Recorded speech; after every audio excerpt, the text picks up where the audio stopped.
Green. Yes. Do you expect? Does anybody else have a question?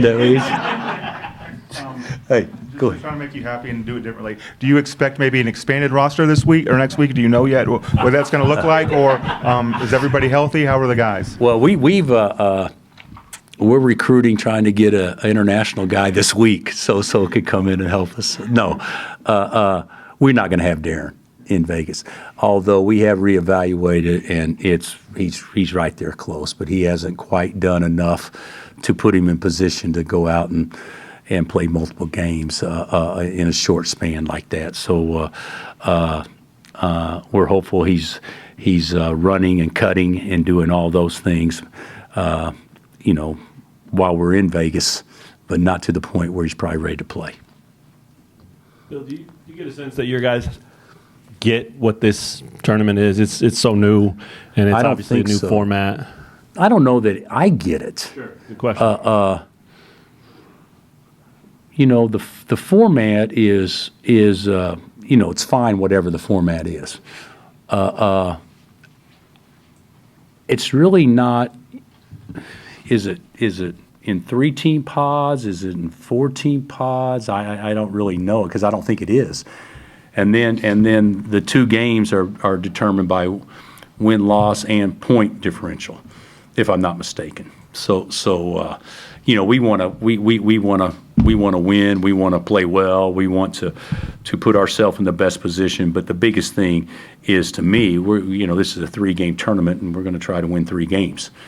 And if you don't win one of the first 2, you got to try to win 2, or however you look at it, because the competition is going to be very, very difficult each and every game, regardless. So I think it's hard to crown a champion based on point differential, but it's the way it's set up. So we got to certainly play to that, and everybody else will try to play to that as well. But the biggest thing is, let's go out there and get better this week.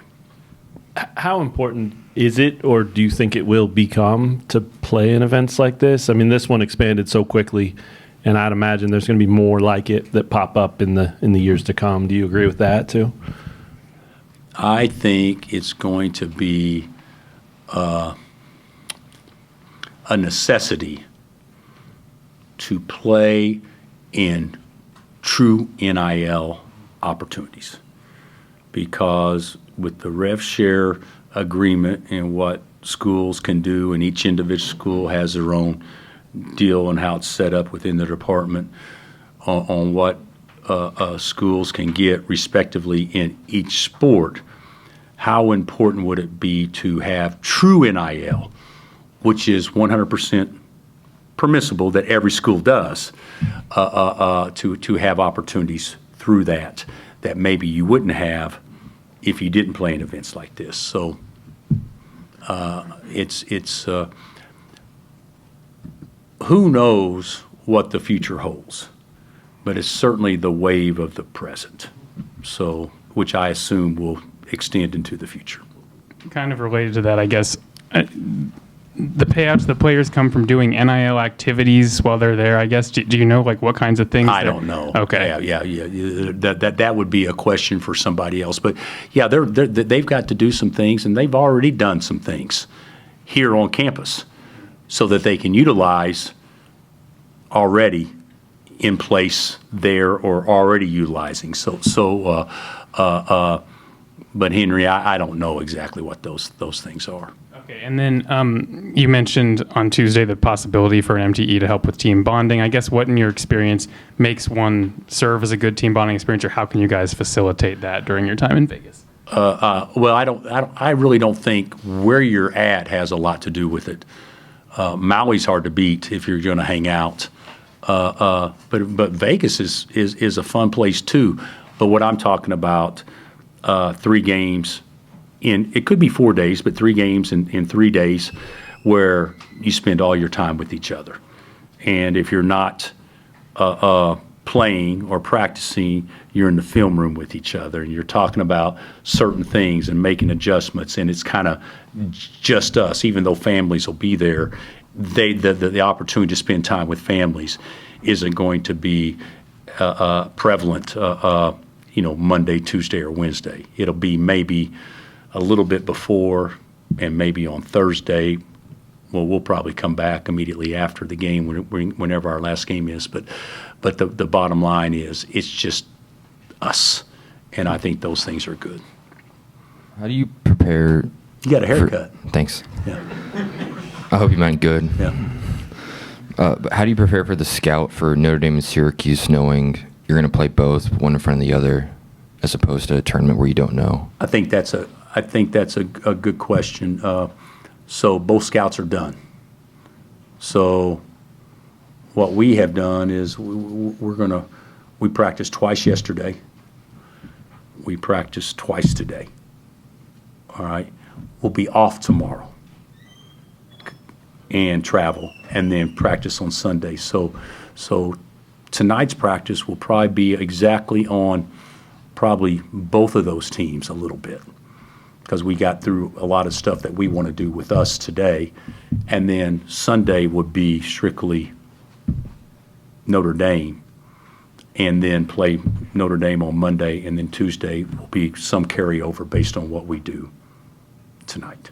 Does that make sense? So that's how we do it. So Now, Tuesday night, it could be midnight, and from what we understand, you won't even know your opponent. I'm not even familiar with that. So what would you do? Would you pull an all-nighter?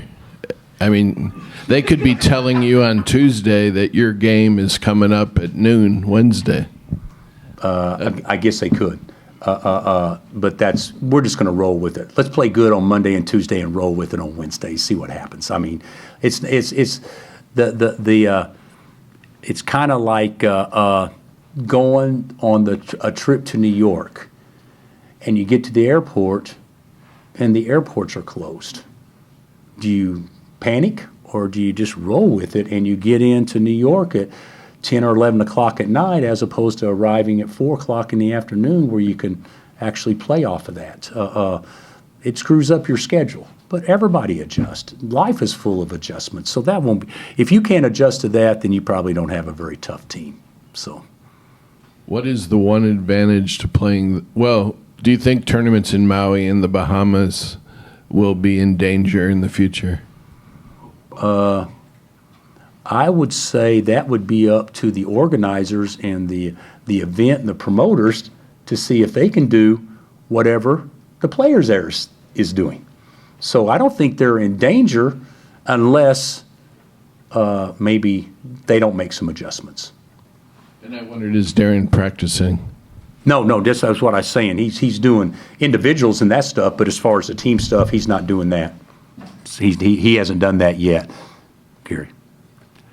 Bill, I know you mentioned this team is like a 35 to 37% shooting team when it's kind of all said and done from deep. Obviously, I don't think it's quite there yet, as you mentioned after the Duke game. What do you want to see out of some of the guys that are outside of Darryn Peterson? Like, obviously, Culver's RJ and Dawson haven't really been as consistent. What are you hoping to see from them and some of the other guys as well who can shoot three? Well, first of all, we were 421 the other day. And if Cole makes two a game, if Trey makes two a game, and Bryson can average making between 1 and 2 a game, you would think Cole and Jaden could be in that range of 2 to 4. And then if you have another guy make 4, all of a sudden you're making 12 threes in a game. We haven't shot it well yet. Our shot selection stunk, but we haven't shot it well yet. But so much of that is Darryn. And the game's too fast for Cole right now, and it's a little bit too fast for Jaden. And Mel, Mel hadn't shot it at all yet. But Mel will make 1 out of 3. But he doesn't look to shoot it. He'd rather get a step closer and all that stuff. But our shooting is concerning, but I still think that we'll be an above-average shooting team, without question. You mentioned Jaden. Is he gaining on it? Not just the shot, but comfortable Yeah, healthy, maybe. all those things. Are you seeing that? Yeah, I'm seeing improvement. Yeah, I'm seeing improvement. I still think he's got another gear he can get to, but I'm definitely seeing improvement. I thought he played pretty well the other night. How much of that do you think is just the maturity, having played a lot of ball? Same with Trey, like guys like that are. In what? Do they just get comfortable quicker because they've played so much college basketball? I mean, is that a thing? You know something? I don't think Jaden's comfortable yet. So to me, Trey came in here more comfortable and more prepared to be comfortable because of level and those sorts of things. I still think it is an adjustment for Jaden, and I think he's getting more comfortable. But I think the pace of play is a little bit different. Not so much pace how quick you shoot it, but pace as far as physicality and the guy in front of you being a little bit quicker. You know, when you're playing against Duke and Carolina, I think that's a little bit different. What have you thought about Bryson in the starting lineup, playing with Flory and having Trey at the 3? I think that's our best team when you talk about talent. Now, when Darryn gets back, then you could say, okay, what does that do? But I think right now that gives us the best chance. Depth-wise, then, in the front court, how important is smart fouling decisions for guys like Bryson and Flory? Yeah. It's not only smart fouling decisions. It's learning how to play without fouling, and it's the perimeter being able to guard your man so you don't put the big men in harm's way where they could actually pick up cheap fouls because you broke down. So I think we can get better at both of those, but it's both important. They're both important. Notre Dame's top 2 players, you've probably seen them on tape a lot. The guard scores as good as anybody in the country. The big rebounder. What do you think of those 2 guys? Well, those 2 guys, yeah.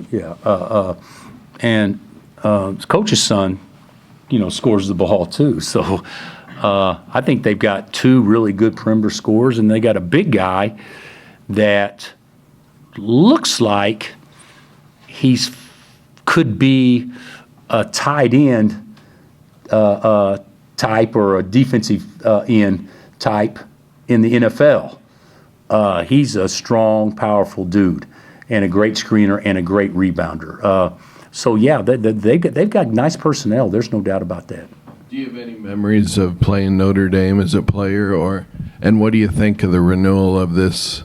They haven't played since the 80s. What, Kansas and Notre Dame? Danny Manning had a big game. Gary, I haven't really given that a lot of thought. I mean, Notre Dame, it's a great game regardless of when you play it because name recognition, and they've been good over time and all those things. And of course, they're very well coached and well drilled and come from an NBA background. So they know what they're doing without question. So it'll be a hard game. Thanks, Coach. All right, guys.